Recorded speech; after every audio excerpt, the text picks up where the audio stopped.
Assalamualaikum warahmatullahi wabarakatuh.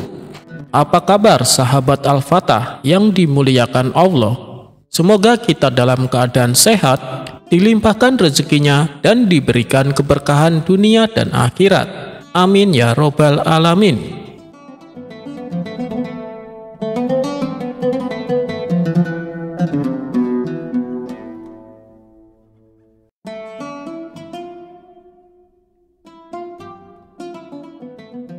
Dikisahkan Abu Nawas mempunyai tetangga yang kaya raya.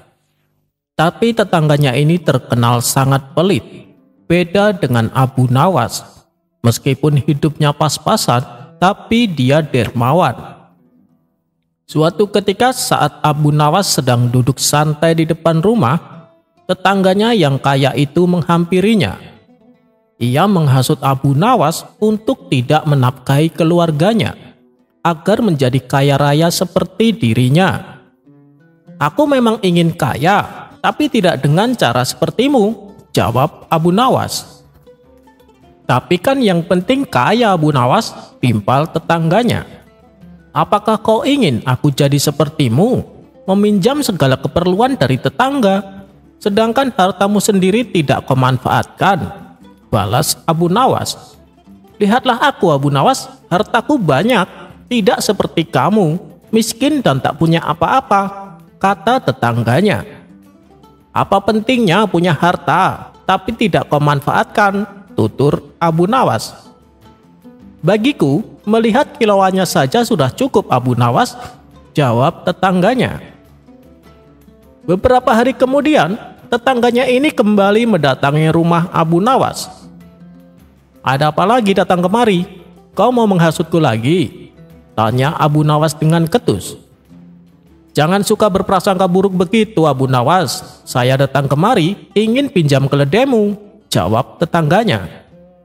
"Hartamu kan banyak, kenapa tidak beli keledai?" ujar Abu Nawas. "Memang benar-benar, kamu bukan saja pelit, tapi bahil," tutur Abu Nawas. Namun walau bagaimanapun, Abu Nawas tidak tega melarang. Ia pun meminjamkan keledai kepadanya. Setelah waktu menjelang sore, tetangganya datang untuk mengembalikan keledai. "Abu Nawas, ini saya kembalikan keledainya, tapi saya minta bayaran 1 dinar," kata tetangganya kepada Abu Nawas. Mendengar itu Abu Nawas menjadi heran. "Kamu yang meminjam keledai, tapi kamu yang meminta bayaran. Apa aku tidak salah dengar?" tanya Abu Nawas mulai emosi. "Jangan marah dulu, Abu Nawas, dengarkan penjelasanku. Tadi waktu aku di jalan, keledaimu merasa lapar, lalu aku memberikan dia rumput," jawab tetangganya. "Apa kau tidak malu? Kamu sering pinjam keledaiku dan aku tidak pernah meminta bayaran," kata Abu Nawas semakin emosi. "Sudahlah, aku tak ingin bertengkar denganmu. Nih, uang 1 dinar untukmu. Tapi ingat, jangan harap aku akan meminjamkan lagi," ucap Abu Nawas melanjutkan. Dengan senang hati tetangganya mengambil uang 1 dinar itu dan pulang ke rumah. Sementara itu Abu Nawas memikirkan sebuah rencana untuk memberi pelajaran kepada tetangganya. Siasat pun disusun. Abu Nawas berangkat ke pasar membeli peci yang baru. Lalu ia pergi menemui penjual keledai dan membayarnya terlebih dahulu untuk seekor keledai yang akan diambil di lain waktu. Kemudian dia pergi menemui penjual buah-buahan dan membayar harganya terlebih dahulu. Dia juga menemui penjual burung dan membayarnya. Setelah semuanya selesai, Abu Nawas memulai jebakannya. Ia sengaja duduk di depan rumah dengan menggunakan peci barunya. Melihat hal itu, tetangganya yang kaya tapi bahil tertarik dan ingin meminjamnya. Ia pun segera menghampiri Abu Nawas. "Wah, pecinya indah sekali, Abu Nawas. Berapa harganya?" tanya si tetangga. "Ini peci keramat, warisan dari leluhurku. Tidak bisa dinilai dengan harga," jawab Abu Nawas. "Keramat apanya? Kamu suka mengada-ada saja, Abu Nawas," balas tetangganya. "Kamu ingin bukti? Ayo ikut aku sekarang," ajak Abu Nawas. Mereka berdua lalu pergi ke tempat si penjual keledai. "Mau ngapain kita ke sini?" tanya tetangganya terlihat bingung. "Selama ini kan kamu selalu pinjam keledai. Sekarang saya akan belikan untukmu," balas Abu Nawas. Kemudian si penjual memberikan keledainya kepada Abu Nawas. Lalu Abu Nawas berkata kepada tetangganya, "Ini keledai untukmu, silahkan dibawa." Tetangganya senang bukan main, tapi rasa senangnya langsung berganti menjadi takjub. Pasalnya, ia melihat ketika si penjual minta bayaran, Abu Nawas malah melepas peci dan menggosoknya. "Baik, sudah lunas," kata si penjual keledai. Abu Nawas lalu mengajak tetangganya ke tempat pasar buah. Setelah Abu Nawas mengambil buah dan memasukkannya ke dalam keranjang, ia cukup menggosokkan pecinya dan si penjual buah langsung mengatakan, "Baik, sudah lunas."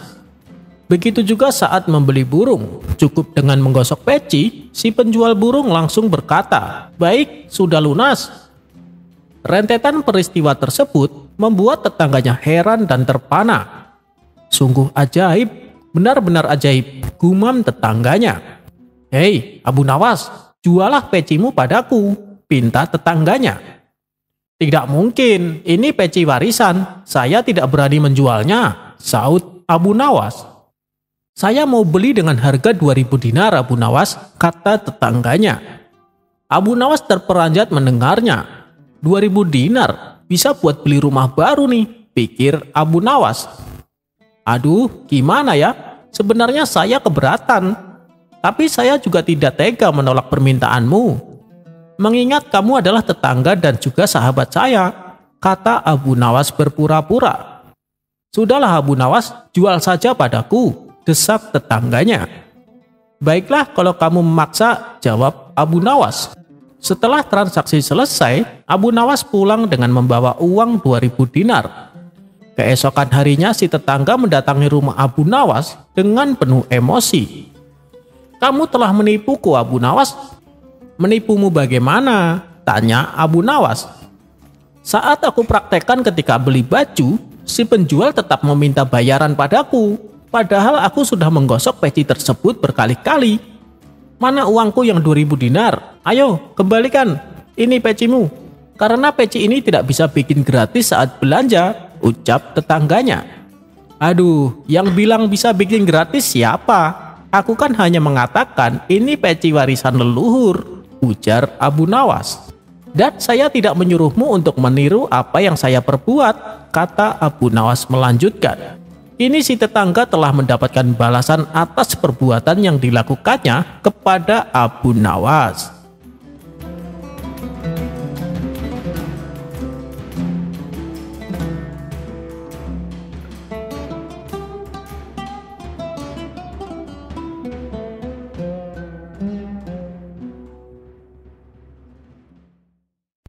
Dikisahkan ada seorang kakek tua yang hidup dalam kemiskinan. Terkadang dalam sehari ia menahan lapar karena tidak ada makanan. Sementara itu di tempat lain, Baginda Raja baru saja mengangkat 2 orang untuk dijadikan menteri yang baru. Pada dasarnya mereka berdua bukanlah orang terpelajar, bukan pula orang yang tahu tentang hukum. Adapun diangkatnya mereka jadi menteri atas dasar permintaan penasehat istana. Penasehat istana ini telah disuap oleh kedua orang tersebut supaya diangkat menjadi menteri.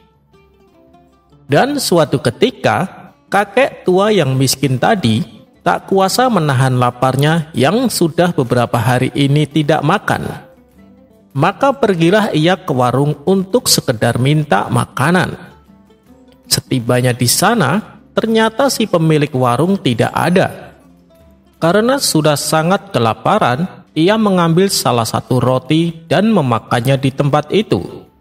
Begitu si pemilik warung datang, kakek tersebut langsung ditangkap dan dilaporkan kepada Baginda Raja atas dakwaan kasus pencurian. Baginda Raja pun bingung harus bagaimana memutuskan kasus ini.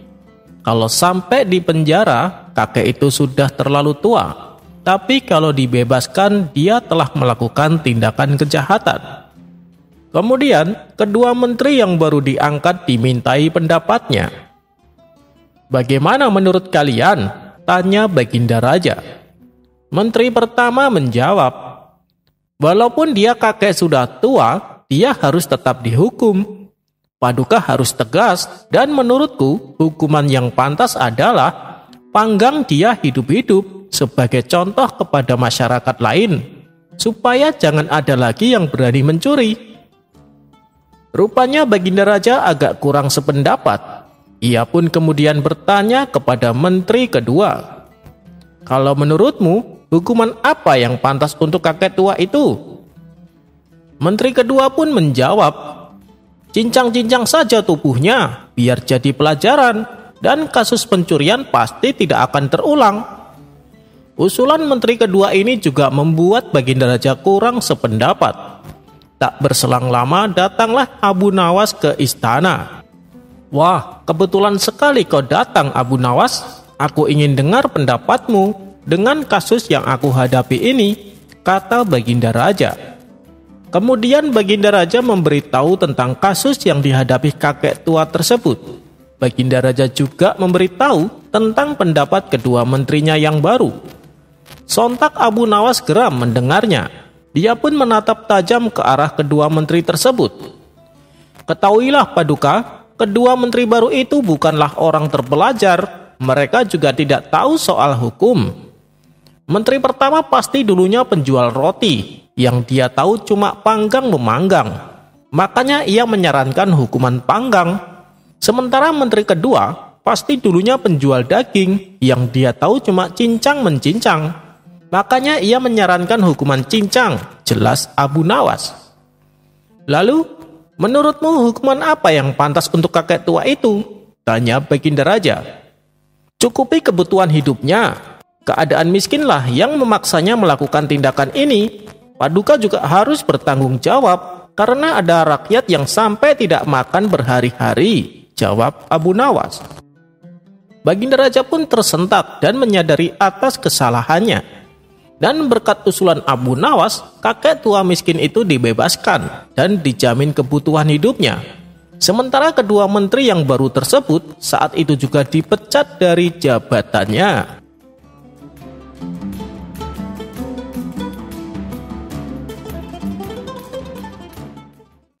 Diceritakan, pada suatu ketika Abu Nawas tampak sedang menggali tanah di belakang rumahnya. Keringat pun mengalir deras membasahi sekujur tubuhnya. Tapi yang membuat heran ketika tanah tersebut sudah digali, ia pindah posisi dan menggali tanah baru di sampingnya. Tuan Hamid yang kebetulan melintas melihat perbuatan Abu Nawas yang aneh ini. Ia pun memberanikan diri menghampiri dan bertanya kepadanya, "Wahai Abu Nawas, sebenarnya apa yang sedang kau lakukan?" Abu Nawas menjawab, "Aku sedang mencari kuburan yang hilang." Sontak Tuan Hamid terkejut mendengarnya. "Kuburan? Kuburan siapa, Abu Nawas?" tanya Tuan Hamid penasaran.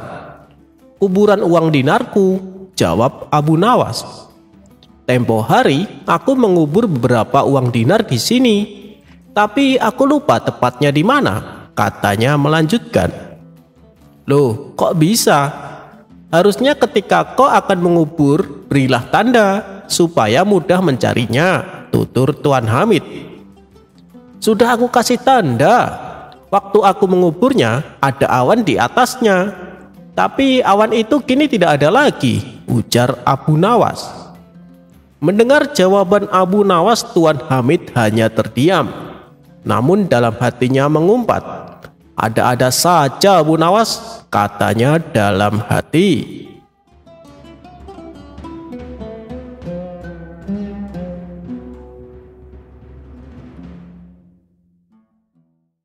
Diceritakan pada suatu hari, Abu Nawas hendak melakukan perjalanan menunaikan ibadah haji ke kota Makkah. Ia pun berpamitan kepada keluarga serta kerabatnya. Dan tak lupa, ia juga berpamitan kepada para sahabat-sahabatnya, termasuk kepada seorang pendeta yang merupakan kawan dekatnya. Singkat cerita, setelah Abu Nawas selesai menunaikan ibadah haji, ia segera pulang ke kampung halaman. Kepulangan Abu Nawas ini disambut sukacita oleh sahabatnya, yang merupakan seorang pendeta. "Wahai Abu Nawas, semoga menjadi haji yang mabrur," kata sang pendeta mendoakan. "Terima kasih kawan," balas Abu Nawas. Beberapa hari kemudian, si pendeta mengajak Abu Nawas jalan-jalan. Saat di tengah perjalanan, terbesit di benaknya untuk mengerjai Abu Nawas. Aduh, Abu Nawas, kakiku tiba-tiba kena kram. Aku tak bisa berjalan," ujar si pendeta berpura-pura. Karena kasihan, Abu Nawas pun menggendongnya dan melanjutkan perjalanan. "Hei, Abu Nawas, kamu tahu tidak? Baru kali ini ada pendeta naik haji," celetuk si pendeta. Mendengar hal itu, Abu Nawas mulai menyadari bahwa dirinya sedang dikerjain. Tapi namanya juga Abu Nawas. Ia tak kalah cerdik untuk membalasnya. Ketika mereka berjalan di tepian sungai, Abu Nawas langsung melemparkan si pendeta hingga jatuh ke sungai. "Hei Abu Nawas, apa-apaan kau ini?" Melihat keadaan si pendeta basah kuyup, Abu Nawas berkata kepadanya, "Hei kawan, baru kali ini ada haji membaptis seorang pendeta." Spontan keduanya pun tertawa bersama-sama.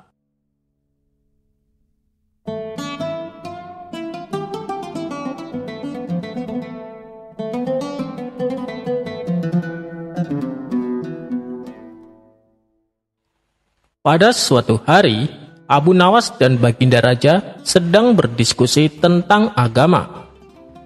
Mulai dari masalah tauhid sampai tentang hukum agama. Baginda Raja kemudian bertanya tentang masalah wudhu. "Abu Nawas, kalau kita sholat, kita harus mempunyai wudhu bukan?" tanya Baginda Raja. "Benar Paduka, kalau kita tidak punya wudhu, maka sholat kita tidak akan sah," jawab Abu Nawas.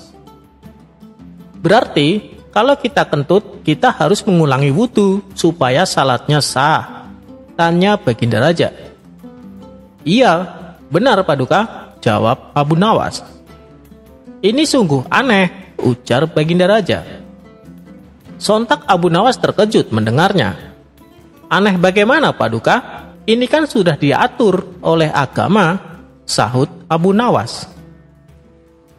"Coba kamu pikir Abu Nawas, yang kentut kan pantat kita, sehingga wudhunya batal. Tapi kenapa yang dibasuh malah wajah?" tanya Baginda Raja. Dengan entengnya Abu Nawas menjawab, "Begini Paduka, ketika Paduka kentut di hadapan orang-orang, yang malu wajah Paduka atau pantat Paduka?" kata Abu Nawas balik bertanya. "Ya tentu saja wajah saya," jawab Baginda Raja. "Nah itu Paduka tahu. Mana ada pantat punya rasa malu Paduka? Oleh sebab itulah yang dibasuh adalah wajah," celetuk Abu Nawas. Seketika Baginda Raja pun tertawa dan memuji kecerdasan Abu Nawas.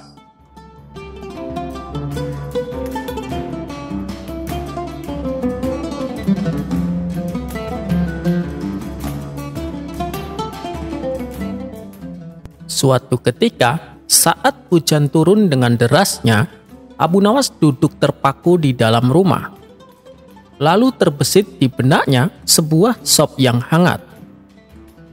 Alangkah nikmatnya bila suasana dingin begini, aku mempunyai sop yang hangat, pikir Abu Nawas. Sedang enak-enaknya melamun, tiba-tiba terdengar pintu rumahnya diketuk. Abu Nawas pun bergegas bangkit dan membukakan pintu.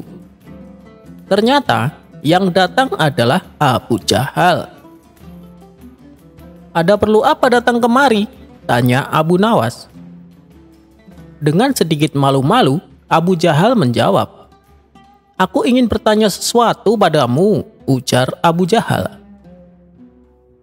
"Oh, silahkan, masuklah, di luar sedang hujan," ajak Abu Nawas. Setelah Abu Jahal dipersilahkan duduk, kemudian Abu Nawas kembali berkata, "Wahai Abu Jahal, apa yang ingin kau tanyakan?" tanya Abu Nawas. "Begini Abu Nawas, suasana hari ini sangat dingin, ditambah dengan turunnya hujan. Tentu akan nikmat sekali bila memakan sop hangat. Kalau boleh, aku memintanya sepiring," pinta Abu Jahal. Mendengar hal itu, Abu Nawas terkejut. Ya Allah, ternyata Abu Jahal bisa mencium isi pikiranku. Mulai sekarang, aku harus berhati-hati bila akan melamunkan sesuatu, pikir Abu Nawas. Sebenarnya, aku berniat untuk memakannya sendiri. Tapi, berhubung kamu sudah mengetahuinya, mau tidak mau, aku harus membagikannya kepadamu, ucap Abu Nawas. Abu Jahal sontak kegirangan mendengarnya. "Terima kasih Abu Nawas," balas Abu Jahal. Abu Jahal pun sudah tak sabar menunggu untuk memakan sop hangat milik Abu Nawas. Akan tetapi, Abu Nawas malah kembali duduk dan melamun. Tentu saja tingkah Abu Nawas ini membuat Abu Jahal kebingungan. "Abu Nawas, mana sopnya? Aku sudah tidak sabar nih." "Kamu malah melamun," kata Abu Jahal. "Sini Abu Jahal, duduklah di sampingku dan kita melamun bersama-sama, membayangkan makan sop hangat," timpal Abu Nawas. "Maksudnya bagaimana Abu Nawas?" tanya Abu Jahal tak mengerti. "Sebelum kamu datang, aku sedang melamun membayangkan sop hangat. Sayangnya, aku tidak punya uang untuk membelinya. Tapi, tiba-tiba kamu datang dan meminta sop yang ada dalam lamunanku. Oleh karena itu, marilah kita melamun bersama-sama, membayangkan sop hangat yang enak dan lezat," balas Abu Nawas. Mendengar ucapan Abu Nawas, Abu Jahal langsung ngelayar pergi meninggalkan rumah Abu Nawas.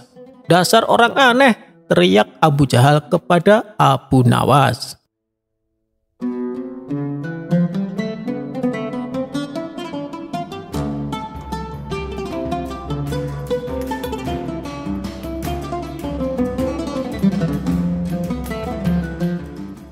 Dikisahkan, ada seorang pedagang dari Baghdad yang terkenal jujur dan baik hati.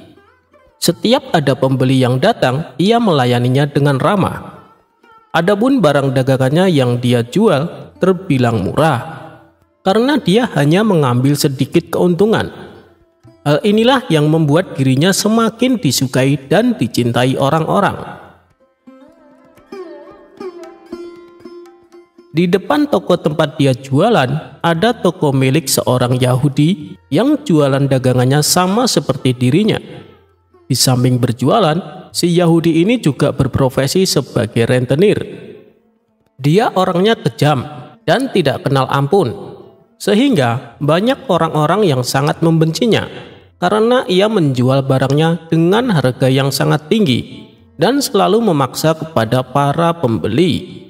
Hal itu membuat tokonya sepi dan tidak laku. Tapi karena dia seorang rentenir, tokonya sering didatangi orang-orang untuk berhutang. Si Yahudi bersedia memberikan pinjaman dengan syarat bunga yang tinggi. Dan apabila tak mampu membayar tepat waktu, maka rumah si peminjam akan disita menjadi miliknya. Sifat kejamnya membuat ia semakin kaya raya, karena banyak orang yang tak mampu mengembalikan dan merelakan tempat tinggalnya disita oleh si Yahudi. Suatu hari, pedagang yang baik hati ini membutuhkan modal untuk memperbesar usahanya. Ia pun mendatangi si Yahudi untuk meminjam uang. Si Yahudi yang sudah lama memendam rasa benci menggunakan kesempatan ini untuk berbuat jahat. Ia tak meminta rumah sebagai jaminan, tapi meminta sesuatu yang di luar nalar. "Aku bersedia meminjamkan uang kepadamu, tapi dengan syarat. Kau harus mengembalikannya 2 kali lipat. Dan apabila kau tidak bisa mengembalikan tepat waktu, maka sebagai gantinya aku berhak memotong daging bagian mana saja dari tubuhmu yang aku inginkan, seberat 1 kilo, kata si Yahudi. Mendengar syarat yang diterapkan itu, si pedagang terkejut dan heran. Kenapa harus daging tubuhku? Bukankah biasanya kamu meminta rumah yang jadi jaminannya? Tanya si pedagang. Kalau kau tidak mau ya sudah, aku juga tidak memaksamu, balas Yahudi dengan ketus. Karena sedang sangat membutuhkan uang, si pedagang terpaksa menerima syarat tersebut. Lalu dibuatlah surat perjanjian antara keduanya. Surat perjanjian itu lalu dipegang oleh si Yahudi. Seiring berjalannya waktu, beberapa bulan kemudian, nasib naas dialami si pedagang. Ia mengalami kebangkrutan. Barang dagangannya banyak yang tidak laku. Dan hari yang ditentukan pun tiba. Si pedagang tak mampu mengembalikan uang pinjamannya. Sesuai dengan surat perjanjian, kau harus memberikanku 1 kilo daging dari bagian mana saja dari tubuhmu, kata si Yahudi.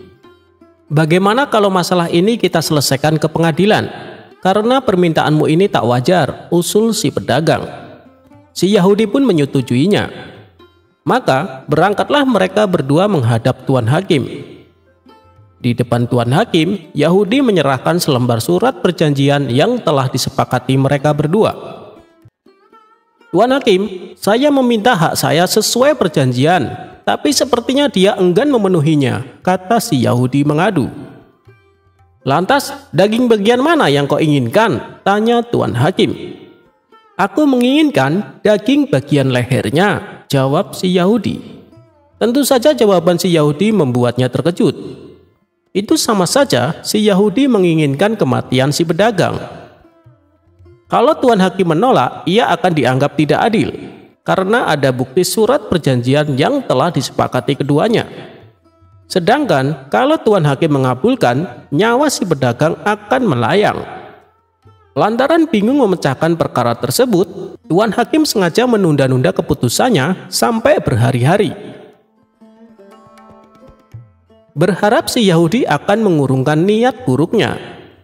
Akan tetapi, si Yahudi tidak terima. Setiap hari ia selalu mengingatkan Tuan Hakim untuk secepatnya memutuskan dan memberikan haknya. Kasus ini pun menjadi bahan perbincangan di seluruh Baghdad. Ketika Abu Nawas mendengar hal ini, ia segera mendatangi pengadilan menemui Tuan Hakim. Maaf Tuan Hakim, perlihatkanlah surat perjanjian itu kepadaku, pinta Abu Nawas. Tuan Hakim pun memberikan surat perjanjian tersebut. Setelah Abu Nawas menerimanya, ia mulai mempelajari isi dari surat itu. Sejenak Abu Nawas terdiam. Ia mencari solusi yang tepat untuk memecahkan masalah ini. Tidak berapa lama kemudian, Abu Nawas pun mendapatkan jawabannya. Tuan Hakim, aku akan membantumu menyelesaikan kasus ini. Sekarang panggillah si pedagang dan si Yahudi itu, kata Abu Nawas. Singkat cerita, datanglah si pedagang yang baik hati dan orang Yahudi ke pengadilan. Abu Nawas lalu bertanya kepada si pedagang, apakah sewaktu menulis surat perjanjian kau setuju dan mengizinkan kalau si Yahudi memotong 1 kilo daging dari bagian mana saja tubuhmu yang diinginkannya? Si pedagang pun menjawab, iya Tuan Abu. Lalu, apa yang kau harapkan dengan kasus ini? Tanya Abu Nawas kembali. Aku hanya ingin keputusan yang terbaik, itu saja Tuan Abu, jawab si pedagang pasrah. Setelah bertanya kepada si pedagang, Abu Nawas lalu berkata kepada Tuan Hakim, wahai Tuan Hakim, izinkanlah aku menjadi hakim untuk memutuskan kasus yang satu ini, pinta Abu Nawas. Silahkan Abu Nawas, sekarang kau yang menjadi hakimnya, jawab Tuan Hakim. Menurut saya, tidak ada keraguan di dalam surat perjanjian ini.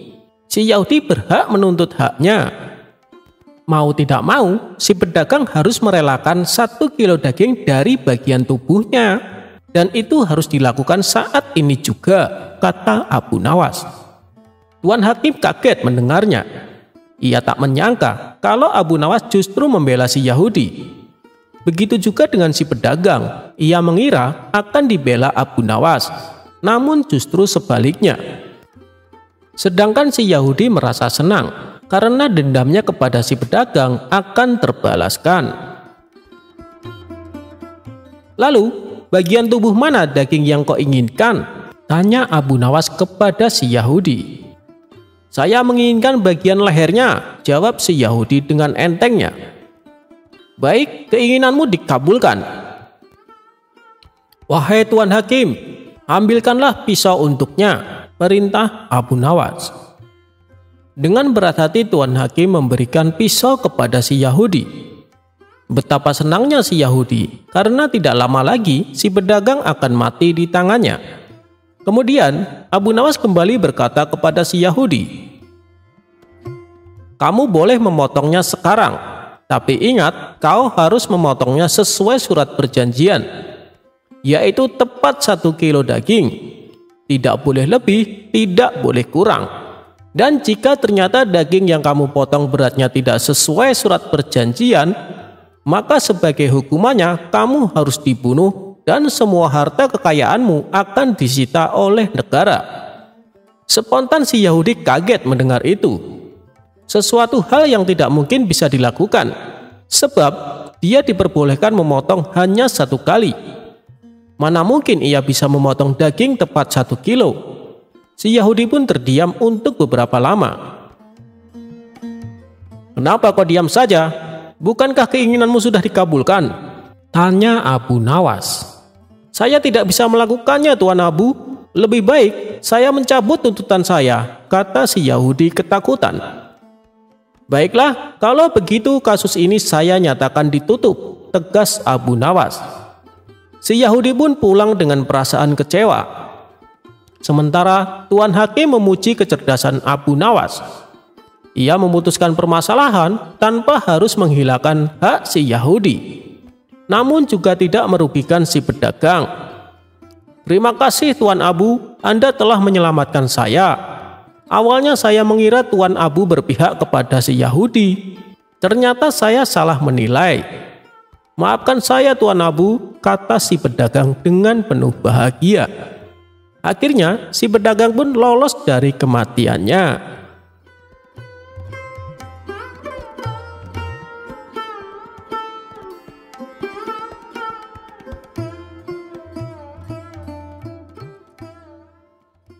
Raja dan menteri dibikin panik oleh Abu Nawas.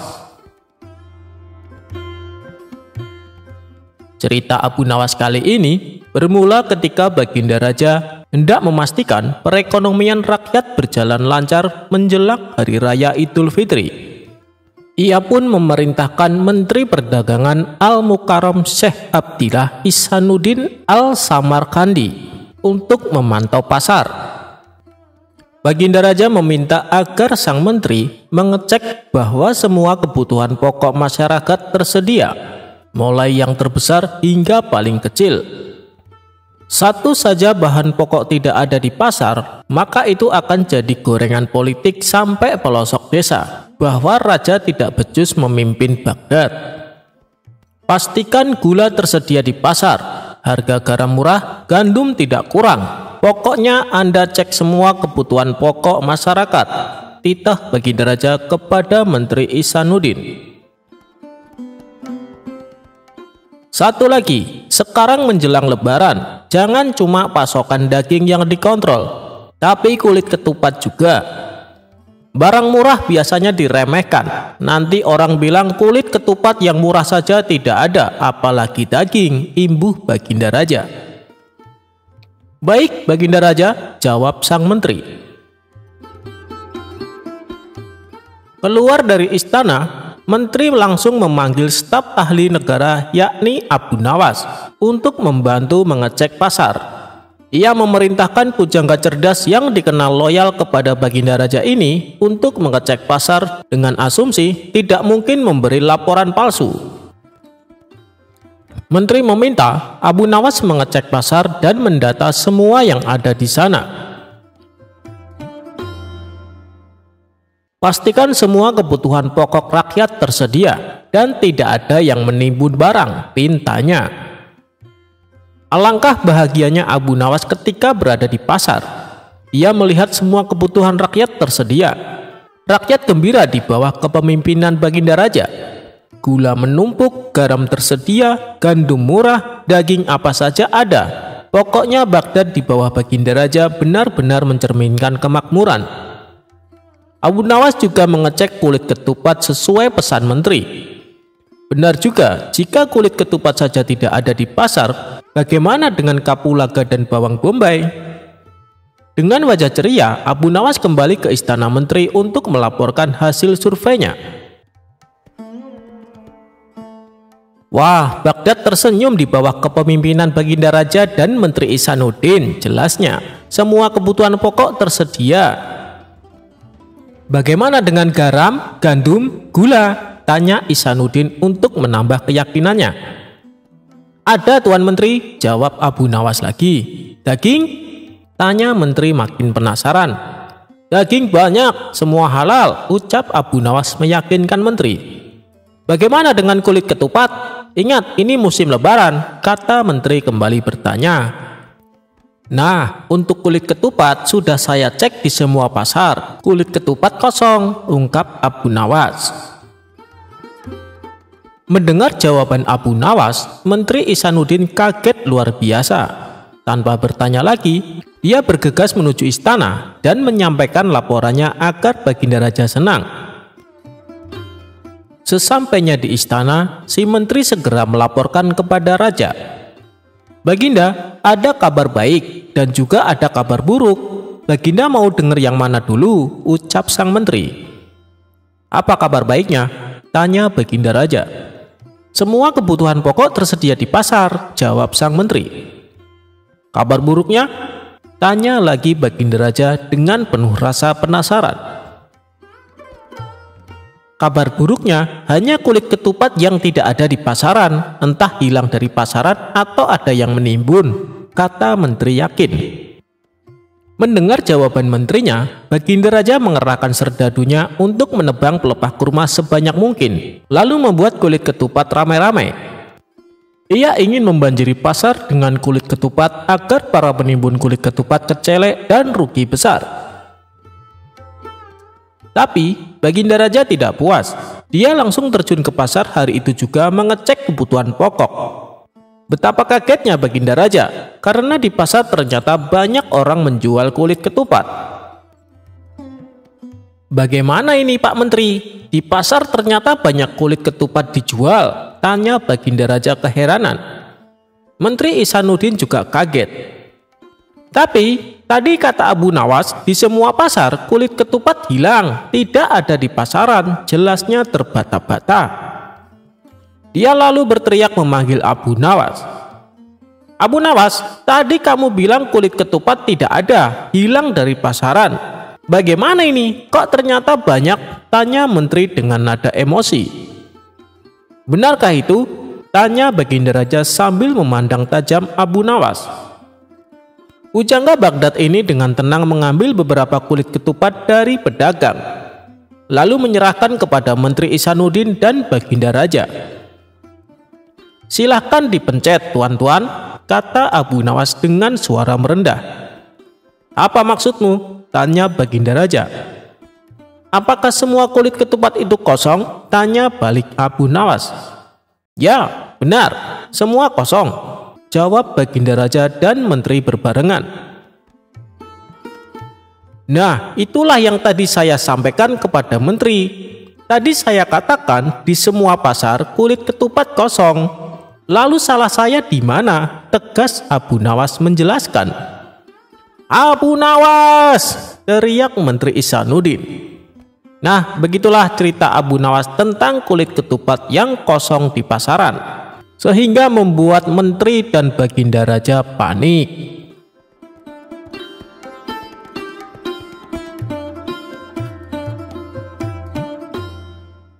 Abu Nawas dan petugas perbatasan.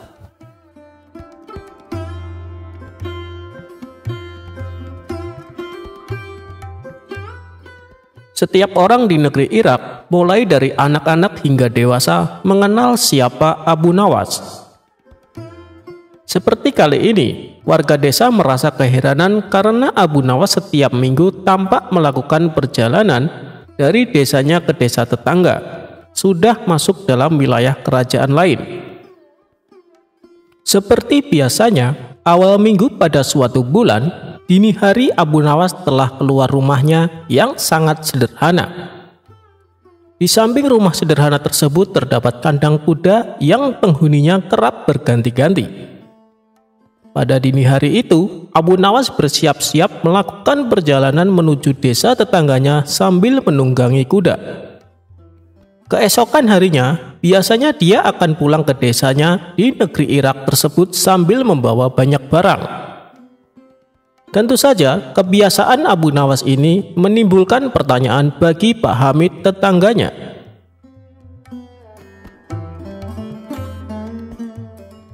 Suatu sore, ketika Abu Nawas pulang dari perjalanan, hal tersebut ditanyakan kepada Abu Nawas tentang perniagaannya yang membuat warga sekampung bingung.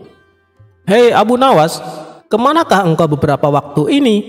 Kalau memang engkau memiliki perniagaan yang baik, tolonglah kau ajak kami," kata Pak Hamid. "Ada Pak, dan kukira tidak ada yang mau berniaga sepertiku," jawab Abu Nawas. Bulan pun berganti bulan. Akhirnya Abu Nawas diduga telah melakukan perdagangan yang dilarang oleh kerajaan. Pada bulan berikutnya, Abu Nawas berniat melakukan perdagangannya. Ia pun harus melalui perbatasan dengan kerajaan tetangga. Si Fulan, petugas penjaga pintu perbatasan, memeriksa seluruh barang bawaan Abu Nawas. Namun tidak ditemukan satu barang pun yang mencurigakan. Hanya ditemukan bekal dan beberapa keping uang. Keesokan harinya, kembali si Fulan berjumpa Abu Nawas di perbatasan. Kali ini Abu Nawas membawa banyak sekali barang yang semuanya dilengkapi dengan dokumen yang diperlukan. Si Fulan tidak dapat membuktikan perihal dugaan perdagangan Abu Nawas yang terlarang. Bahkan karena seringnya mereka bertemu, hubungan keduanya semakin akrab hingga akhirnya si Fulan dipindahkan dari tempat kerjanya. Pada suatu hari, keduanya bertemu kembali di suatu kesempatan yang tidak terduga.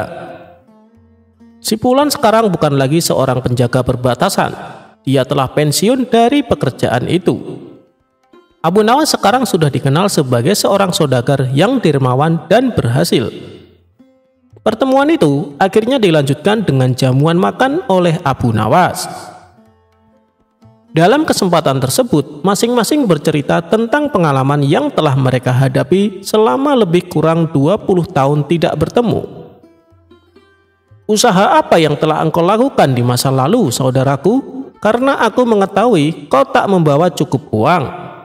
Tetapi ketika engkau pulang, tak hanya keperluan makanan, barang lainnya pun kau bawa setelah pulang dari perdagangan yang tidak sampai sehari semalam engkau lakukan," tanya si Fulan. Mendengar hal tersebut, Abu Nawas pun tertawa sambil mengingat kembali kebiasaan masa mudanya.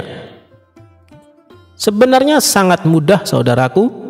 Untuk mencari bukti tak perlu harus memeriksa semua barang bawaanku. Seperti yang engkau ketahui, bahwa aku senantiasa pergi dengan mengendarai kuda. Tetapi ketika pulang, aku hanya berjalan kaki, dan disitulah usahaku," kata Abu Nawas. Mendengar penjelasan Abu Nawas, akhirnya si Fulan mengerti bahwa di masa itu Abu Nawas menjual kuda-kudanya di negeri tetangga dan pulangnya dia tukarkan dengan barang-barang lainnya. Abu Nawas nyebur ke sungai. Kali ini cerita antara Abu Nawas dan Abu Jahal. Bermula dari Abu Nawas pagi-pagi berangkat sholat subuh berjamaah di masjid. Setelah itu ia mencari kayu bakar di hutan. Di perjalanan Abu Nawas berpapasan dengan Abu Jahal.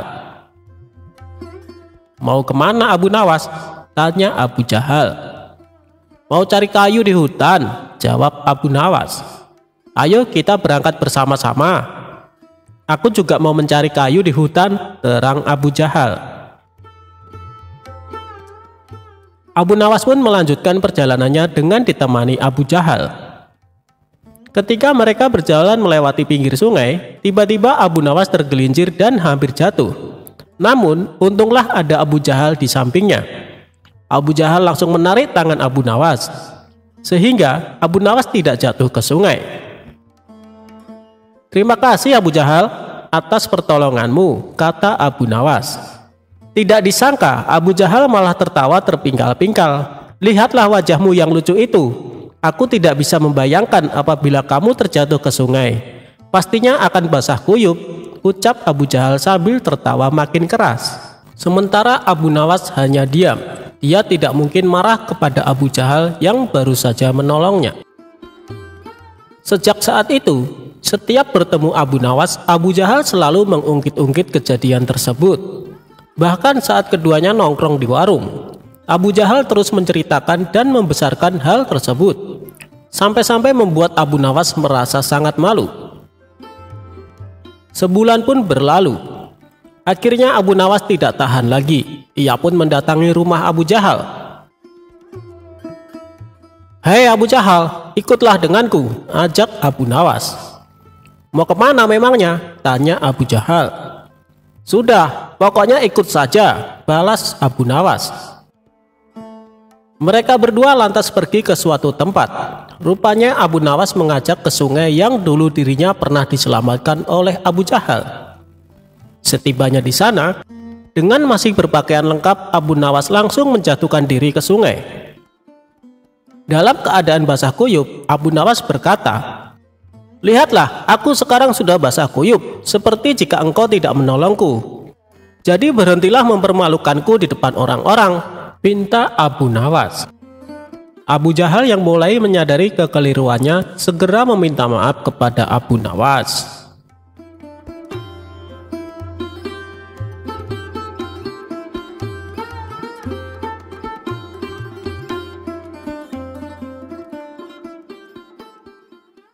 Sandal ajaib Abu Nawas.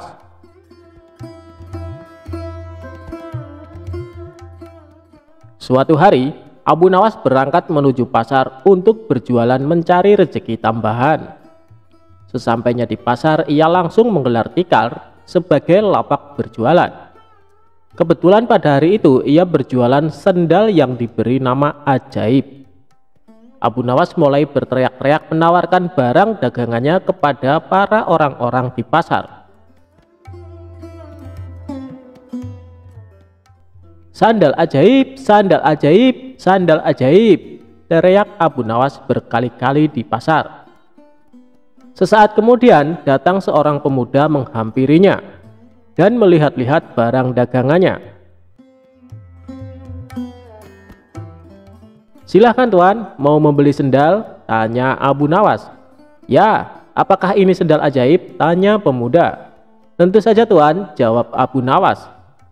"Saya ingin mencari sendal yang bisa merubah hidupku yang miskin ini," kata pemuda itu. "Apa maksud tuan?" tanya Abu Nawas lagi. "Saya ini sudah lama hidup miskin dan ingin sekali kaya raya. Saya ingin membeli barang yang bisa memberikan saya keberuntungan," kata pemuda tersebut.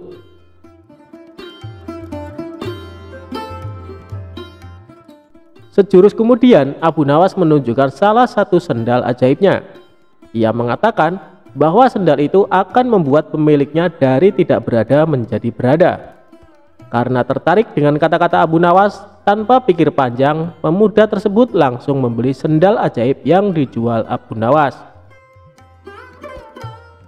Pemuda itu langsung memakai sandal ajaib tersebut, kemudian meninggalkan Abu Nawas dan berkeliling kampung dengan harapan semoga keberuntungan segera berpihak kepadanya. Pemuda tersebut terus-menerus berjalan mengitari kampung-kampung dengan menggunakan sandal ajaibnya. Namun harapannya tidak kunjung terwujud juga. Bukannya keberuntungan, si pemuda malah mendapat kemalangan. Dia hampir saja dihakimi warga karena dikira pencuri yang sedang wirawiri mengintai mangsa.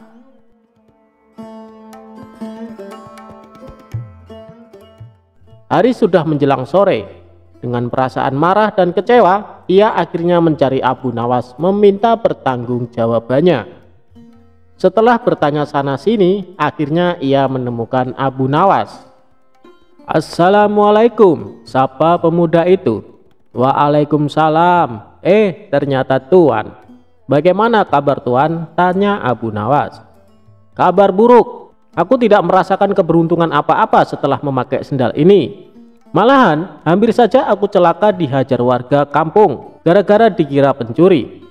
Padahal engkau sudah mengatakan jika sendal ini akan membawa keberuntungan kepada pemiliknya. Mana buktinya?" protes si pembeli. "Seingat saya, tidak pernah saya mengatakan seperti itu Tuan," sanggah Abu Nawas. "Saya hanya mengatakan bahwa sendal ini akan membuat orang yang tidak mempunyai menjadi berpunya. Buktinya adalah Tuan sebelumnya belum memiliki sandal ajaib, sekarang sudah memilikinya," kata Abu Nawas. Mendengar penjelasan Abu Nawas, pemuda itu diam. Ia akhirnya sadar bahwa dirinya sedang salah menafsirkan. "Lalu mengapa engkau mengatakan bahwa sandal ini ajaib?" tanya pemuda. "Oh, jika itu memang namanya sandal ajaib, bukan sandalnya yang ajaib," jawab Abu Nawas. Jangan percaya kepada barang ajaib, karena percaya pada sesuatu selain Allah Subhanahu wa Ta'ala bisa membuat kita syirik dan akan mendapatkan kesusahan di dunia dan akhirat kelak. Buktinya yang Tuan alami ini hari ini. Oleh karena itu, segeralah bertobat kepada Allah Subhanahu wa Ta'ala, tambah Abu Nawas. Akhirnya dengan perasaan malu, pemuda itu pergi begitu saja tanpa sepatah kata pun. Ia menyadari jika ia telah melakukan kesalahan karena mengharap sesuatu kepada selain Allah Subhanahu wa Ta'ala dan tanpa berusaha. Mulai saat itu pun ia langsung bertobat.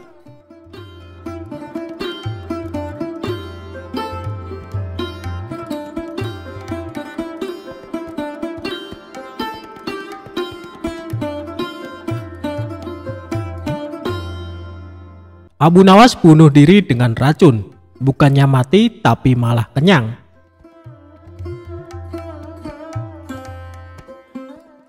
Sebelum menjadi orang kepercayaan Baginda Raja, Abu Nawas pernah bekerja sebagai penjahit. Kala itu, Abu Nawas bekerja sebagai penjahit pakaian pada seorang tuan yang memiliki toko pakaian. Karena sifatnya yang sangat rajin dan ulet dalam bekerja, maka Abu Nawas sangat dipercayai oleh tuan majikannya. Bahkan di tempat kerjanya, Abu Nawas dicap sebagai salah satu pekerja yang paling teladan. Namun sayangnya tuan majikan Abu Nawas adalah orang yang sangat pelit sekali. Bahkan tuannya tersebut tidak pernah memberikan perhatian khusus apalagi bonus kepada Abu Nawas. Tidak jarang tuannya tersebut sering membawa banyak sekali makanan ke tempat usahanya. Namun tidak ada satupun pekerja yang diberikan atau ditawari makanan tersebut. Sehingga sikap tuannya tersebut lama-kelamaan membuat Abu Nawas merasa jengkel. Karena sudah terlalu jengkel dengan tuannya, pada sebuah kesempatan Abu Nawas akhirnya memutuskan untuk mengerjai tuannya tersebut. Abu Nawas mengerjai majikannya dengan alasan ingin bunuh diri menggunakan racun. Suatu ketika, tuan majikan Abu Nawas datang dengan membawa sebuah kendi yang berisi madu. Karena Abu Nawas melihat hal itu, kemudian dia menghampiri tuannya sembari menanyakan apa isi dari kendi tersebut.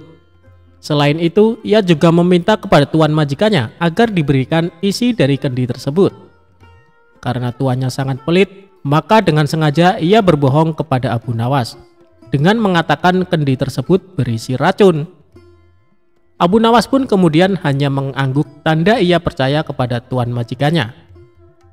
Padahal dirinya mengetahui kalau tuan majikan sedang berbohong tentang isi kendi tersebut. Terlebih lagi, Abu Nawas sempat mencium bau madu dari kendi yang dibawa oleh tuan majikannya. Tidak lama kemudian, tuan majikan Abu Nawas harus pergi karena ada keperluan. Karena dirasa kendi yang berisi madu tersebut aman dari para pekerjanya, termasuk Abu Nawas, maka kendi tersebut tetap dibiarkan di sana.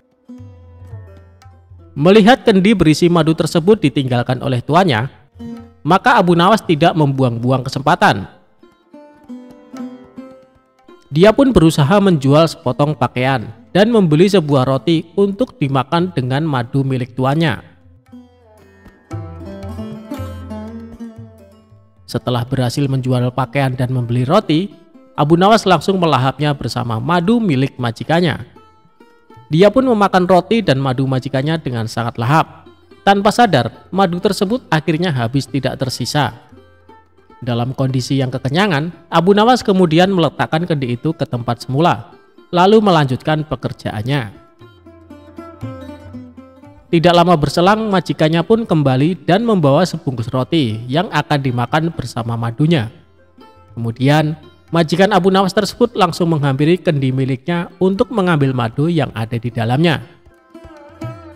Namun alangkah terkejutnya sang majikan setelah mengetahui kendi tersebut kosong dan tidak ada madunya.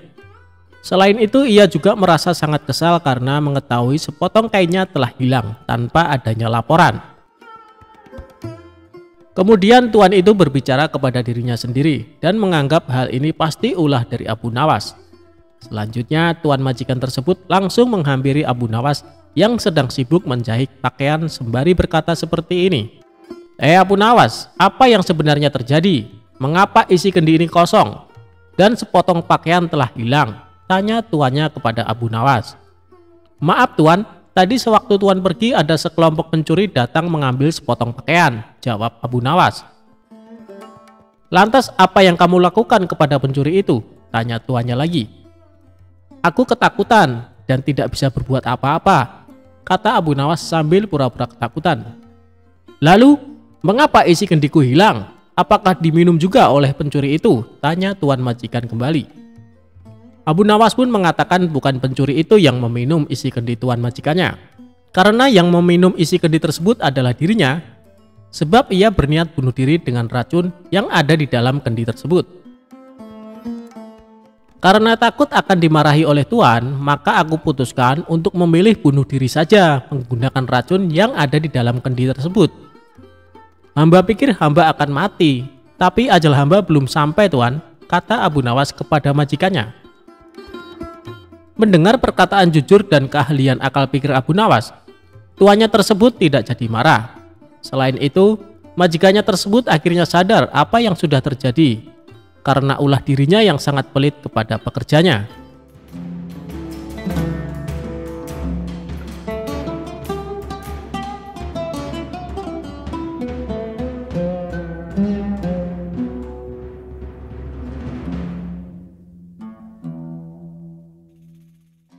Pada suatu hari, saudagar yang kaya raya akan mengadakan pesta besar dan mewah. Karena yang mengadakan pesta adalah saudagar kaya, tentu yang diundang dari golongan orang-orang kaya. Tapi beda dengan Abu Nawas. Meskipun bukan orang kaya, tapi ia diundang ke pesta tersebut. Dengan senang hati, Abu Nawas pun menyanggupi untuk datang.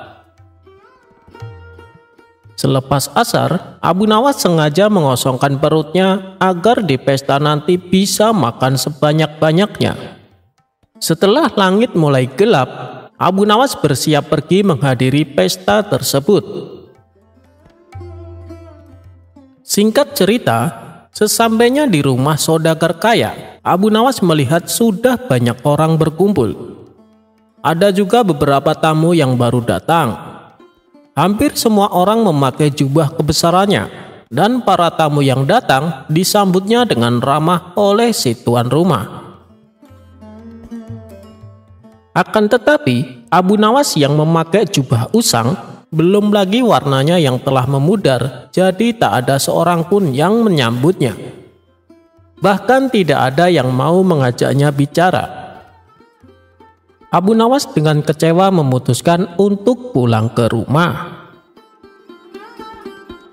Tak lama setelah itu, Abu Nawas kembali ke pesta. Tapi kali ini ia memakai jubah yang bagus dan indah. Berbeda dengan sebelumnya, tuan rumahnya menyambutnya dengan ramah. Abu Nawas dipersilahkan duduk di depan meja yang besar dan penuh hidangan mewah bersama tamu-tamu yang lain. Tapi bukannya makan dengan lahap seperti yang dibayangkan tadi siang, Abu Nawas tak sedikit pun menyentuh hidangan tersebut. Abu Nawas malah membuka jubahnya dan ia letakkan di atas hidangan itu.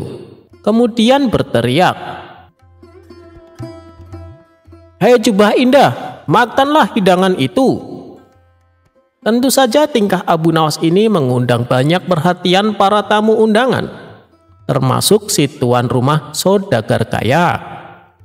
Lalu Abu Nawas berkata lagi, "Tadi waktu aku pertama kesini memakai baju usang, tidak ada seorang pun yang menyapa atau menyambutku, apalagi mengajakku makan. Tapi saat aku kembali dan memakai jubah mewah, aku disambut dengan ramah. Dipersilahkan duduk dan makan. Jadi makanan ini adalah hak jubahku, bukan aku," ujar Abu Nawas menjelaskan. Seketika tuan rumah si saudagar kaya pun tersadar dan meminta maaf kepada Abu Nawas.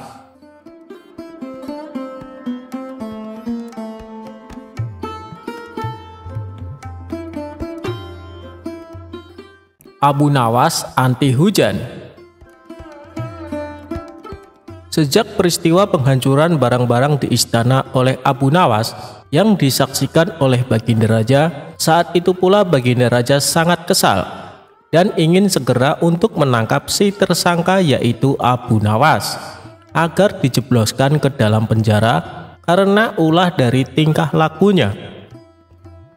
Sudah menjadi hukum bagi siapa saja yang tidak sanggup melaksanakan titah Baginda Raja, apalagi sampai membangkang kepada sang raja, maka tak disangsikan lagi bahwa ia akan mendapatkan hukuman.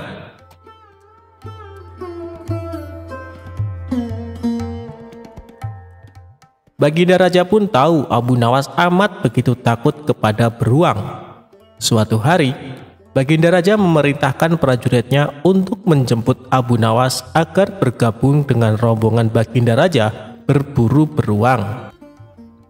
Abu Nawas merasa takut dan gemetar, tetapi ia tidak berani menolak perintah dari Baginda Raja tersebut. Dalam perjalanan menuju ke hutan, tiba-tiba cuaca yang cerah berubah menjadi mendung beraroma kegelapan. Seketika Baginda Raja langsung memanggil Abu Nawas. Dengan penuh tazim dan rasa hormat, Abu Nawas pun mendekati Baginda Raja. Tanya Baginda Raja tanpa sedikit pun senyum di wajahnya. "Ampun tuanku, hamba belum tahu," jawab Abu Nawas dengan polosnya. "Kau pasti tahu bahwa sebentar lagi akan turun hujan. Hutan masih jauh dari sini, kau kuberi kuda yang lamban. Sedang aku dan pengawal-pengawalku akan menunggangi kuda yang cepat. Nanti pada waktu makan siang kita berkumpul di tempat peristirahatanku. Bila hujan turun, kita harus menghindarinya dengan cara kita masing-masing agar pakaian kita tetap kering. Sekarang mari kita berpencar," Baginda Raja menjelaskan. Kemudian Baginda Raja dan rombongan mulai bergerak dan berpencar. Abu Nawas kini tahu Baginda Raja akan menjebaknya. Lalu ia harus mencari akal, ia pun memutar otak cerdiknya. Dan ketika Abu Nawas sedang berpikir, tiba-tiba hujan pun turun.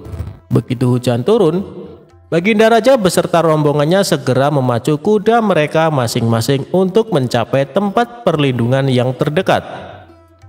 Tetapi karena derasnya hujan, Baginda Raja dan para pengawalnya basah kuyup.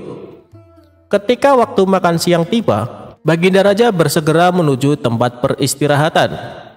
Belum sempat baju Baginda Raja dan para pengawalnya kering, Abu Nawas datang dengan menunggang kuda yang amat lamban.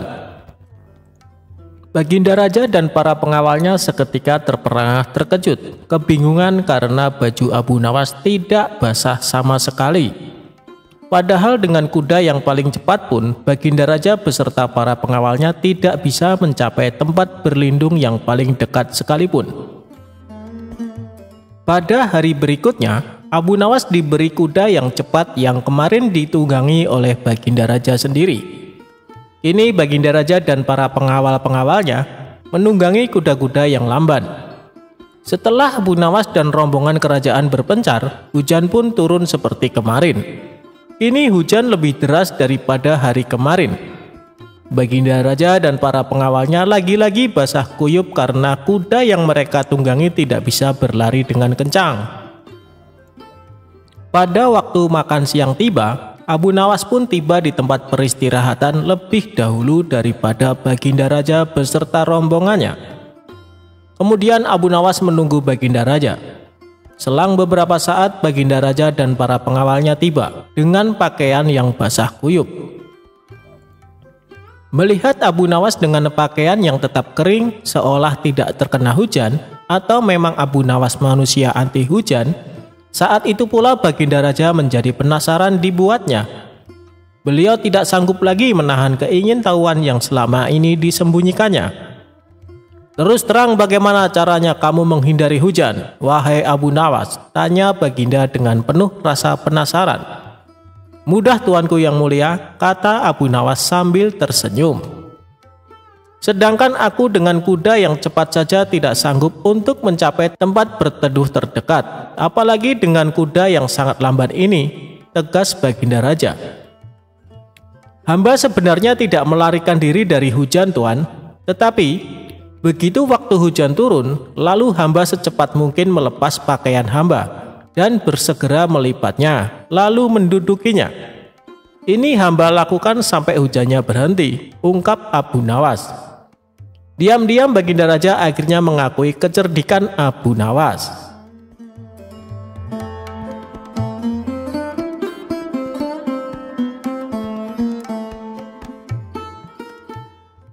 Untuk mengalahkan raja, Abu Nawas membakar tendanya.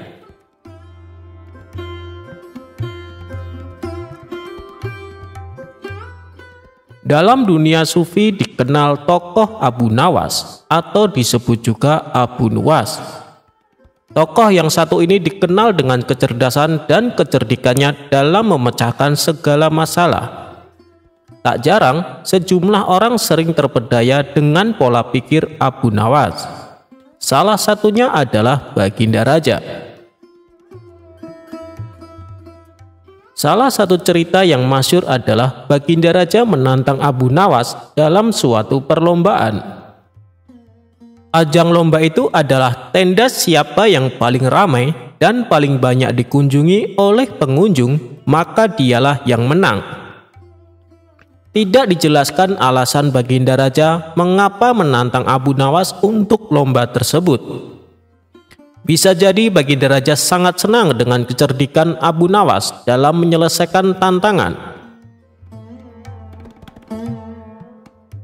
Singkat cerita, tantangan disetujui di tempat alun-alun kerajaan dan waktu pun sudah ditentukan. Aturannya adalah tenda siapa yang paling ramai dikunjungi orang mulai pukul 12 siang hingga pukul 12 malam. Bukan hal yang sulit bagi Baginda Raja untuk membuat tendanya ramai dikunjungi. Sejak dimulainya perlombaan, tenda Baginda Raja sudah ramai dikunjungi warga. Bagaimana tidak, selain tendanya besar, di dalam tenda juga disediakan hiburan serta aneka makanan dan minuman. Siapapun yang datang ke tenda tersebut sudah pasti terhibur dan konsumsi tercukupi. Berbeda dengan tenda milik Abu Nawas.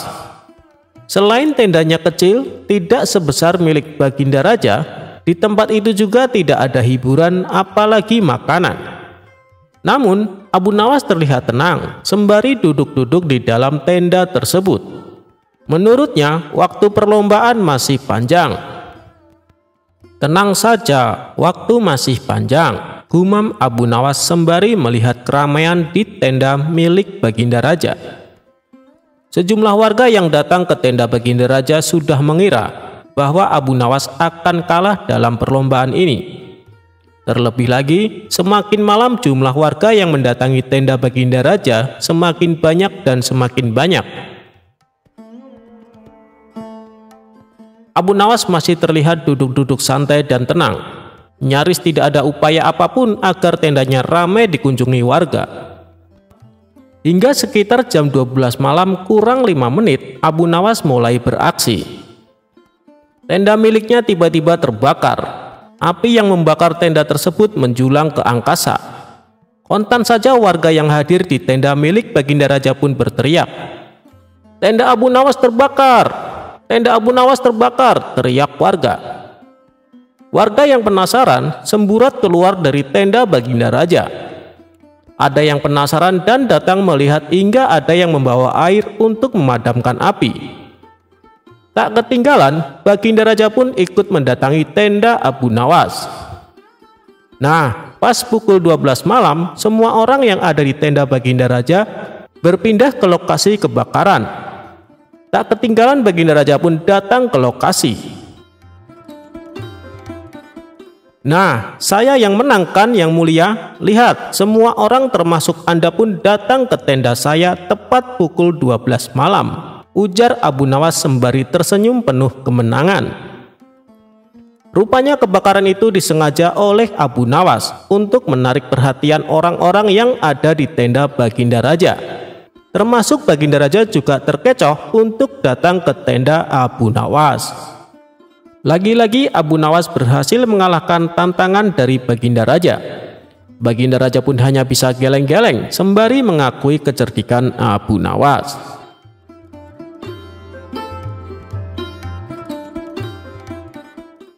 Pencuri yang menyamar jadi keledai akhirnya tobat minta ampun. Dikisahkan Abu Nawas mempunyai keledai yang sangat penurut. Kemanapun Abu Nawas pergi selalu mengajak serta keledainya. Banyak orang mengagumi keledai milik Abu Nawas. Bahkan ada beberapa yang menawar ingin membelinya dengan harga tinggi. Namun Abu Nawas selalu menolaknya.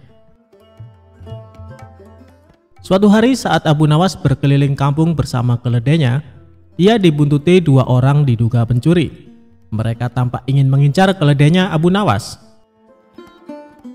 Saat azan zuhur berkumandang, Abu Nawas pun berhenti sejenak di sebuah masjid untuk menunaikan sholat. Ia lalu mencari sebuah pohon untuk mengikatkan keledainya. Tapi Abu Nawas tidak menyadari ada dua orang yang mengikutinya. "Kau tunggulah di sini, aku akan ke masjid dahulu," ucap Abu Nawas ke keledainya. Ketika Abu Nawas pergi masuk ke masjid, dua orang pencuri itu segera mendekati keledai tersebut. "Kita kelabui saja Abu Nawas, bawalah keledai ini pulang, dan aku akan berpura-pura jadi keledainya," ucap salah seorang pencuri. Kemudian pencuri yang lain membawa pergi keledai milik Abu Nawas. Sementara itu seorang pencuri berpura-pura menjadi keledai. Ia mengikatkan tali keledai tersebut ke lehernya sendiri. Tujuannya agar Abu Nawas percaya bahwa keledainya telah berubah menjadi manusia. Usai menunaikan sholat, Abu Nawas kembali mendatangi keledainya. Alangkah terkejutnya dia saat mendapati keledainya berubah menjadi manusia. "Apakah kau keledaiku?" tanya Abu Nawas merasa heran. "Iya, aku adalah keledaimu. Selama ini aku dikutuk menjadi seekor keledai, tapi berkat kebaikanmu, aku kembali menjadi manusia," jawab si pencuri berpura-pura. Abu Nawas tidak mau percaya begitu saja, sebab dilihat banyak kejanggalan. Mana mungkin keledai bisa jadi manusia?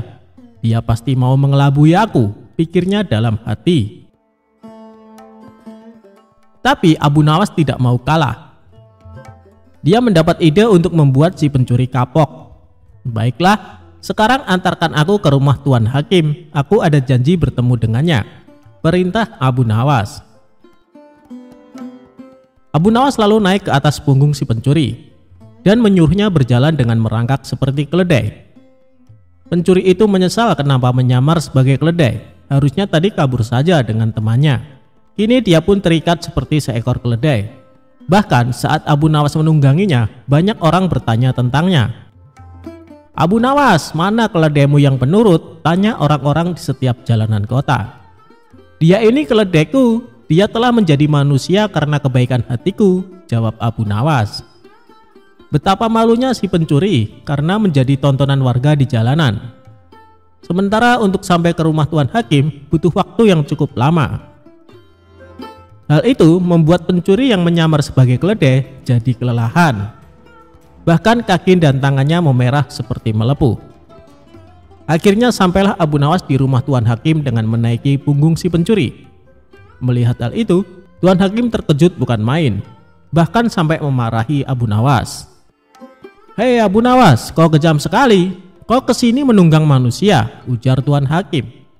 Abu Nawas lalu mendekati Tuan Hakim dan menceritakan semuanya, termasuk tentang keledainya yang berubah jadi manusia. "Tuan Hakim, dia itu seorang pencuri yang coba mengelabui hamba. Makanya hamba ingin memberi dia pelajaran," bisik Abu Nawas kepada Tuan Hakim. "Oh, jadi begitu ceritanya. Sebaiknya kita ke dalam dulu Abu Nawas," ajak Tuan Hakim. Abu Nawas lalu mengikat si pencuri ke salah satu pohon layaknya seekor keledai. Sementara itu, teman si pencuri ternyata mengikuti Abu Nawas. Dia hendak menyelamatkan temannya yang berpura-pura menjadi keledai. Abu Nawas pun masuk ke rumah Tuan Hakim. Mereka berpura-pura diskusi, padahal sedang mengintai si pencuri yang terikat. Benar saja, tiba-tiba muncullah salah satu temannya untuk menolong. Dia berusaha menyelamatkan dengan melepaskan tali yang mengikat pada leher kawannya itu.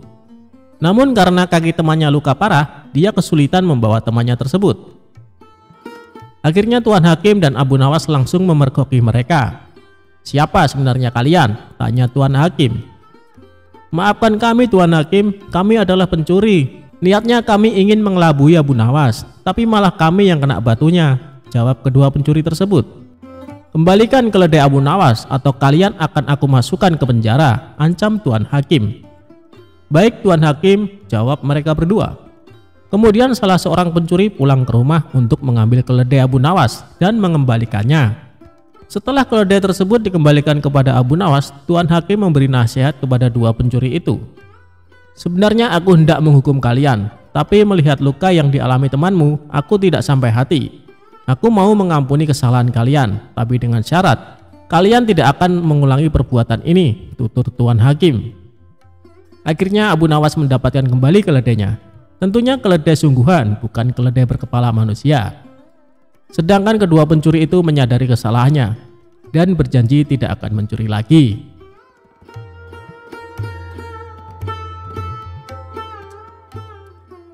Ajaran Abu Nawas, cukup berserah diri, rezeki akan mendatangimu.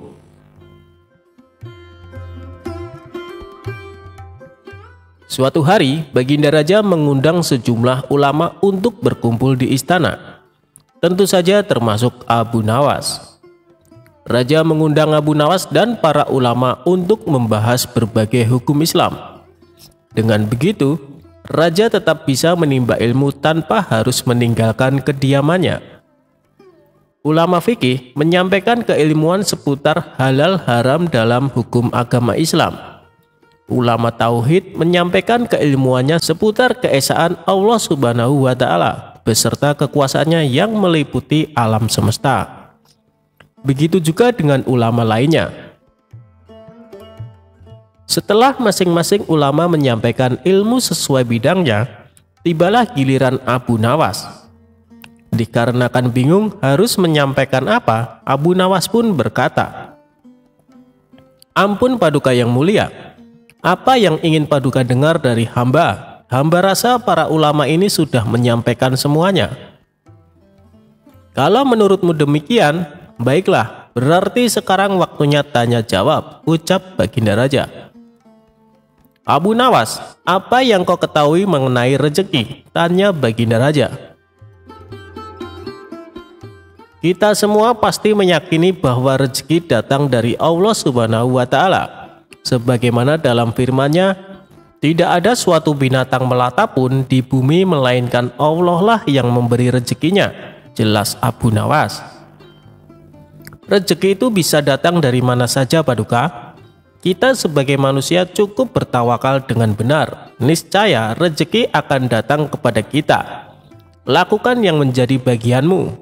Selanjutnya biarlah Allah yang mengurus lainnya." Ini berdasarkan hadis Nabi yang berbunyi, andai kalian bertawakal kepada Allah sebenar-benar tawakal, niscaya Allah akan memberikan rezeki kepada kalian sebagaimana Dia memberikan rezeki kepada burung yang pergi dalam keadaan lapar, lalu pulang dalam keadaan kenyang, papar Abu Nawas. Ternyata pandangan Abu Nawas mengenai rezeki tidak sama dengan para ulama yang hadir. Wahai Abu Nawas, seandainya seekor burung tidak keluar dari sangkarnya, bagaimana mungkin ia akan mendapatkan rezeki? Tanya salah satu ulama. Untuk mendapatkan rezeki dibutuhkan usaha dan kerja keras, Abu Nawas. Rezeki itu tidak datang sendiri, melainkan harus dicari dan didapatkan melalui sebuah usaha, timpal ulama yang lain. Tapi Abu Nawas bersikukuh dengan pendapatnya, sehingga terjadilah sedikit perdebatan di antara mereka. Tidak ingin debat berkepanjangan, Abu Nawas lalu berkata, "Begini saja, besok kita berkumpul lagi di sini dan buktikan pendapat kalian di hadapan Paduka Raja." Para ulama itu pun sepakat dengan tawaran Abu Nawas tersebut. Abu Nawas dan para ulama kemudian pamit kepada Baginda Raja meninggalkan istana. Setelah berpamitan kepada Baginda Raja, Abu Nawas pun segera pulang ke rumahnya, sebab ia harus mengajar murid-muridnya. Sementara para ulama tersebut sibuk mencari cara untuk membuktikan pendapat mereka. Sampai pada akhirnya saat berjalan pulang menyusuri sebuah desa, para ulama melihat penduduk setempat sedang panen buah kurma. Kemudian terbesitlah niatnya untuk membantu warga tersebut. Setelah selesai dengan pekerjaannya, para ulama ini mendapat imbalan beberapa ikat buah kurma dari warga setempat. Mereka senang bukan main. Para ulama itu senang bukan karena mendapatkan kurma, tetapi memiliki alasan untuk menyampaikan kepada Abu Nawas dan Baginda Raja bahwa pendapat mereka soal rezeki adalah benar. Kita mendapatkan buah kurma karena berusaha dan bekerja, sedangkan Abu Nawas hanya diam di rumah. Mana mungkin dia mendapatkan kurma? Ini menunjukkan bahwa rezeki bisa didapat bila mencarinya dan bekerja. Jadi pendapat kita sudah benar. Besok kita bawa ini sebagai buktinya. Kita tunjukkan kepada Abu Nawas dan Baginda Raja, kata salah satu ulama kepada kawannya. Maka pada keesokan harinya para ulama ini datang ke istana. Sesampainya di sana, ternyata sudah ada Abu Nawas duduk di hadapan Baginda Raja. Melihat para ulama sudah datang, Baginda Raja segera menyambutnya. "Kemarilah, silakan duduk tuan-tuan," sambut Baginda Raja. Mereka lalu duduk bersebelahan dengan Abu Nawas. Salah satu ulama kemudian berkata, "Ampun Paduka yang mulia, sesuai dengan janji kami membawakan bukti atas pendapat kami. Kami rasa pendapat Abu Nawas kurang tepat. Justru pendapat kamilah yang lebih tepat." Mendengar hal itu, Baginda Raja pun bertanya, "Bukti apa yang kalian bawa?" Para ulama ini segera menunjukkan beberapa ikat buah kurma dan meletakkannya di hadapan Abu Nawas dan Baginda Raja. "Buah kurma ini kami dapatkan karena kemarin kami bekerja membantu warga panen kurma. Jadi mengenai pendapat Abu Nawas yang mengatakan seseorang cukup bertawakal dengan benar nanti rezeki akan datang sendiri, kami rasa pendapat tersebut kurang tepat Paduka. Pendapat kamilah yang lebih tepat, karena rezeki itu harus dicari. Seandainya kami tidak bekerja membantu warga, kurma ini tentu tidak akan sampai di tangan kami. Sedangkan Abu Nawas kemarin hanya berdiam diri di rumah. Apakah Abu Nawas mendapat kurma seperti kami? Tentu saja tidak Paduka, karena kemarin Abu Nawas tidak bekerja," kata ulama menjelaskan. "Yang kalian katakan itu benar sekali. Aku sependapat dengan kalian," sahut Baginda Raja. Mendengar itu, Abu Nawas hanya tersenyum serta mengambil kurma dan mencicipinya. Kemudian ia berkata, "Kemarin aku memang hanya di rumah seharian, karena aku harus mengerjakan tugasku sebagai guru, yaitu mengajar murid-muridku. Hari ini saat kalian bercerita tentang kurma, tiba-tiba saja saya jadi kepingin. Alhamdulillah kalian datang bukan hanya membawa ceritanya, tapi juga buah kurmanya untukku. Bukankah ini juga bagian dari rezeki yang datang tanpa sebab, seperti yang hamba ucapkan dulu Paduka? Cukup dengan tawakal yang benar kepada Allah, niscaya Allah akan memberikan rezeki. Lakukanlah yang menjadi tugasmu, selanjutnya biarlah Allah yang mengurus lainnya. Hamba melakukan tugas sebagai guru, lalu Allah mengirim kalian membawakan kurma untukku. Ucap Abu Nawas tidak mau kalah. Mendengar penjelasan Abu Nawas, para ulama pun langsung tertawa satu sama lain. Kamu memang cerdik Abu Nawas, puji Baginda Raja. Sementara para ulama ini meskipun berbeda pendapat tidak saling menyalahkan dan membenarkan pendapatnya sendiri. Begitulah indahnya Islam, saling menghormati meskipun berbeda pendapat.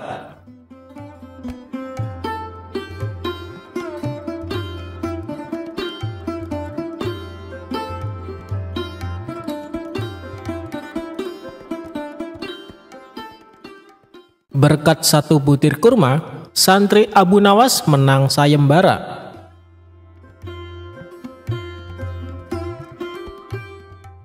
Abu Nawas memiliki banyak santri.